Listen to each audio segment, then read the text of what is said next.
Tanya udik landonyanya butuh bermacam kebutuhan yang nama rezeki.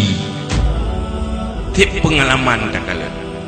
Pakan urang hana gaya pita ilmu. Masalah sibuk bak minta rezeki.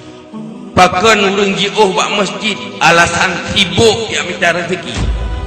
Pakan urang hana selamat dari neraka karena apih umum hanya berpikir untuk rezeki. Sibuk pikiran semikir, sibuk tubuh bekerja dan bergerak untuk mendapatkan kebutuhan dan fasilitas udip dalam dunia. Maka Imam Ghazali nubi solusi kiban cara rezekinya baik sampai ibahu katanya neraka. Tanya boleh dapat jubu, boleh dapat jebi. Boleh tanya manusia akan malaikat.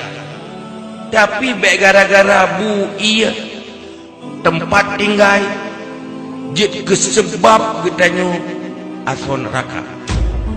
Nojit tak kalah nyurung dayu ibadat dayu yak semayang buat rakaatnya mekara hat baru rukuk semayang hat bak sujud semayang tapi ki ke dayu rukuk hotel semula lauro tarik ke rukuk habis uronyo sambung singa habis singa sambung luta anak piau-piau rukuk yang baik dari rukuk ke bak ibadat Allah Ta'ala.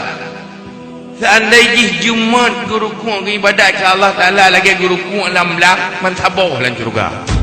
Tapi masalah rezeki yang bak ya ke gatin hana jadeh dalam syurga. Bak ya ke papa hana jadeh selamat dari neraka.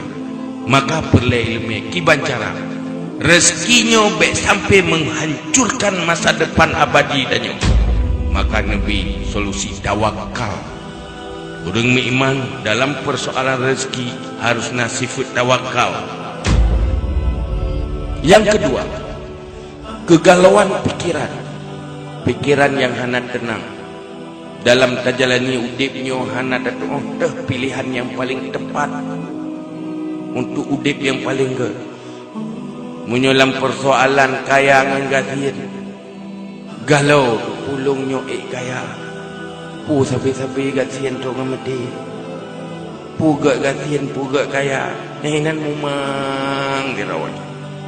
Hingga na urang tu Tuhan pu itu begitu. Belum lagi banyak sampai dengan Tuhan susah sabi-sabi. Gatian kaya susah senang-senang sibuk habis-habis. Anak tu. Bak bayangkan sang menyokaya sip mangat. Kang-kang menyuka gatian yang tuput doyan. Tapi orang beriman kan benar. Orang beriman tidak pernah hancur karena kekayaan. Juga tetap selamat walau dalam kemiskinan. Gatian kat para sahabat. Tetapi hana pernah menghalangi orangnya menjadi pengukir sejarah. Pejuang-pejuang iman. Terkenang nama ganyan tu nganuranya. Pakat tawakal ganyan ke Allah. Kiban orang tawakal. Ma fiyadillah awsaq mimma fiyadi. Apa yang kena tanggung oleh Allah yang dalam kekuasaan Allah lebih percaya ketimbang dengan apa yang kena bajaroro. Ber yang kena irmo hana yakin je ke rezeki ganyan. Rezeki ganyan tetap yang pak tulis oleh Allah Ta'ala. Hana sapuna bajaroh ke singa tenang pikiran aman. Kegalauan pikiran ya tentang pakiban kehidupan pugat muno pugat mudih nyan hana je kebingang. Orang beriman na solusi yaitu tafwid. Udah belum terserah pilihan Allah. Menyogot ba Allah udip lung susah lung galak ke susah. Menyojroh ba Allah udip lung senang dalam dunianya kagih lung galak ke tenang. Ke susah pian aya ke senang pian tak galak. Kiban yang natu oleh Allah.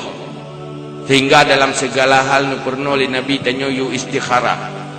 Diujuk pilihan ke Allah dia. Hanya dah pilih kira takut salah. Wadah nada duri lidah yang getah, hana getah yang pada yang hana pai. Itu perintah istikharah. Istikharahnya hana mecih bak pilih jodoh. Ada nama yang hana pasti god atau hana pasti bro, tetap serahkan pilihan kepada Allah.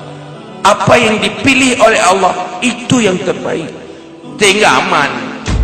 Apabila udip memaksa kehendak, bila gehut nafsu katanya nyorla, urang meiman lam udipnya selalu memiliki hati yang rida dengan qada qadar Allah Ta'ala.